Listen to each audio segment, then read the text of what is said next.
Hi friends, எல்லாருக்கும் வணக்கம். Vadivel winner திரைப்படம். அதில் ஒரு காமெடியில் சொல்லுவார், பேசி பேசியே நம்மளை புகழ்ந்து புகழ்ந்தே உடம்பை ரணகலமாக ஆக்கிட்டாங்கடா அப்படின்னு சொல்லுவார். அதே மாதிரி தான் இன்னைக்கு படையாண்ட மாவீரான்னு ஒரு திரைப்படம் டீசர் வெளியாகிருக்கு. ஆடியோ லான்ச்சும் வந்திருக்கு. அதில் பார்த்தீங்கன்னா என்ன பேச்சு பேசுகிறாரு. இப்படி பேசி பேசிதான் அவங்க சார்ந்து இருக்கக்கூடிய அந்த சமூகம், வன்னிய சகோதரர்களை பிற்போக்கு கருத்துக்களையா பேசி பேசி பேசி அவங்கள பின்னாடியே அப்படி இழுத்துக்கிட்டே போகணும். அவங்கள முன்னாடி வர விடுங்க. இப்படி சித்திரை முழுநிலவு மேடையில் நாங்கள் நெருப்பில் பொழந்துக்கிட்டு வந்தவங்க, வானத்தை கிழிச்சிக்கிட்டு வந்தவங்க அப்படின்னு பேசி பேசி பேசி அந்த இளைஞர்களுக்கு வெறி ஏற்றி விட்டீங்க. அதில் ஒரு முதலமைச்சர்னு பார்க்காம, தலைவர் திருமாவளவன் ஐயா அவர்னு பார்க்காம தாறுமாறா வார்த்தைகளை விட்டு இன்னைக்கு ஜெயில் கம்பெனிக்கு இருக்காப்புல. இதுதான் உங்களுடைய எண்ணம். இருக்க இளைஞர்களை ஃபுல்லாக இப்படி வன்முறை வார்த்தைகளை, கேவலமான வார்த்தைகளை பேச விட்டு, பல தலைவர்களை திட்ட விட்டு, கடைசியில் அவங்க குடும்பம் தான் பாதிக்கப்படுதே தவிர நீங்கள் நல்லா பெட்டி பெட்டியாக எலெக்ஷன் டயத்தில் வாங்கிட்டு நீங்கள் குடும்பத்தோடு நல்லா சந்தோஷமாக தான் இருக்கீங்க ஐயா. அதுக்கப்புறம் அங்கிட்டு வந்தோம்னா படையாண்ட மாவீரான்னு சொல்லி அரசியல் அங்கிட்டு ஒரு பக்கம் இளைஞர்களை தீய வழியில் இழுத்துக்கிட்டு போகிறது, பிற்போக்கு கருத்துக்களை பரப்புறது, படிக்க விடாமல் தன்னுடைய கட்சியை எப்படி பலப்படுத்துறது, கருத்துக்களை அப்படியே வீரவசனம் பேசி பேசி பேசி எப்படி தன்னுடைய கட்சிக்கு பாதுகாப்பாக இளைஞர்களை வச்சுக்கிறது அப்படின்னு சொல்லி ஐயா ஒரு பக்கம் அங்கிட்டு இளைஞர்களை தீய வழியில் இழுத்துக்கிட்டு போனார். அது பத்தான்னு சொல்லி இயக்குனர் அண்ணன் கௌதமன் அவர்கள் படையாண்ட மாவீரான்னு சொல்லி ஒரு திரைப்படத்தை எடுத்து அதன் மூலமாக அதே கருத்தை அப்படியே டிக்டோ அப்படியே என்ன அப்படின்னா, நாங்கள் அக்னி செட்டிலேருந்து வந்தவங்க கிடையாது, நெருப்புலேருந்து வந்தவங்க அப்படின்னு சொல்லி கொஞ்சமாக யோசிச்சு பாருங்கண்ணே. அறிவியல் நிறைந்த உலகம்னே இது.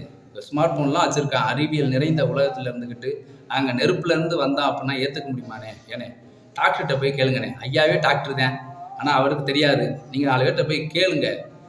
அறிவியல் அறிவியல் உலகத்தில் மனிதன் எப்படி பிறக்க முடியும் அப்படின்னு கேளுங்க. நெருப்புலேருந்து வர முடியாது, பருப்புலேருந்து வர முடியாது, தாயின் வயிற்றுலேருந்து தானே வர முடியும். இந்த மாதிரி யோசிச்சு பேசுங்க, முற்போக்கு கருத்துக்களை பேசுங்க.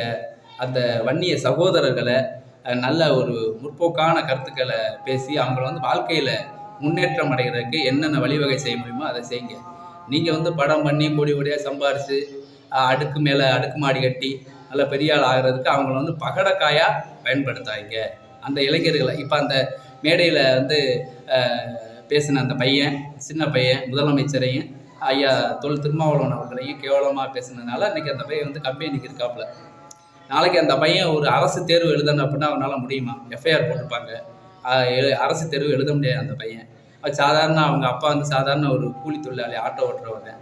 இப்படி இல்லாத வீட்டு பசங்களை சுப்பிரமணியபுரம் அப்படிங்கிற ஒரு திரைப்படத்தில் எப்படி அந்த சசிகுமார், ஜெய் இவங்களை எப்படி ஒரு அரசியல்வாதி பயன்படுத்திக்குவாரோ அதே மாதிரி சேமா இந்த படத்தில் இந்த பாமக கட்சி இவங்களை இளைஞர்களை தவறான வழியில் நீங்கள் பயன்படுத்தி நீங்கள் முன்னேறீங்க. நீங்கள் எலெக்ஷன் வந்துட்டால் கோடி கோடியாக ஆள்றீங்க, கோடி கோடியாக சம்பாதிக்கிறீங்க.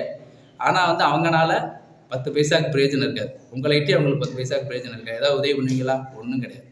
அதுக்கப்புறம் இங்கிட்டு வருவான் படையாண்ட மாவீரா. இவர் படத்தை எடுப்பார், நல்லா கோடி கோடியாக சம்பாதிப்பார், நல்லா ஹீரோவாக தெரிவார். ஆனால் அதை சுற்றி இருக்க இளைஞர்கள் இதை பார்த்துட்டு, இந்த படத்தை பார்த்துட்டு 4 பேரை வெட்டுறது, குத்துறது, வன்முறையில் இறங்குறது. நாளைக்கு அவங்க ஜெயில் போயிடுவாங்க. அவங்க குடும்பம் நடுத்தருவில் நிற்குங்கய்யா. அவங்க அப்பா அம்மாலாம் பாவம் இல்லையா? அன்றாடங்காட்சியாலே இருப்பாங்க. அவங்கள கோடீஸ்வரர் வீட்டு பிள்ளையா, அன்றாடங்காட்சி பிள்ளையா, அன்றாடு வயக்காட்டுக்கு இல்லை எங்கேயாவது அவங்க உழைக்க போனாதே, வேர்வை சிந்தி உழைக்கணும். வெயில் மழைன்னு பார்க்காம விவசாயம் பண்ணியோ இல்லை ஏதோ ஒரு வேலை, ஒரு உடல் உழைப்பு தான் அவங்களுடைய வேலை. அவங்களையே இப்படி தீய வழியில் கொண்டு வரீங்க. நல்ல வழியில் கொண்டு வாங்க, நல்ல படைப்புகளை கொடுங்க. உங்கள் படம் நல்லா ஓடணும், நல்லா வாழ்த்துறான். ஆனால் அந்த வாழ்த்துறதுல என்ன அப்படின்னா பிற்போக்கு கருத்துக்களை பரப்பாதீங்க. நல்ல முற்போக்கு கருத்துக்களை பரப்புங்க. அந்த இளைஞர்களை நல்வழிப்படுத்துங்க. அவங்களும் நம்ம சகோதரர்கள் தான். வன்னியர்கள்லாம் வேறு யார் கிடையாது. இந்த பூமியில் மனிதனாக பிறந்துட்டாலே எல்லாம் அண்ணன் தம்பி, மாமா மச்சான் தான். வன்னியர்கள் நம்ம சகோதரர்கள் தான், நம்ம அண்ணன் தம்பி தான். அவங்களும் நல்லா வரணும், நம்மளும் நல்லா வரணும், எல்லாருமே நல்லா இருக்கணும். பூமியில் மனிதனாக பிறந்துட்டாலே எல்லாரும் நல்லா இருக்கணும். கணியன் பூங்குடன் நான் சொன்ன மாதிரி யாதும் ஊரே யாவரும் கேள்வி எப்படி பறந்து சிந்திச்சிருக்காங்க.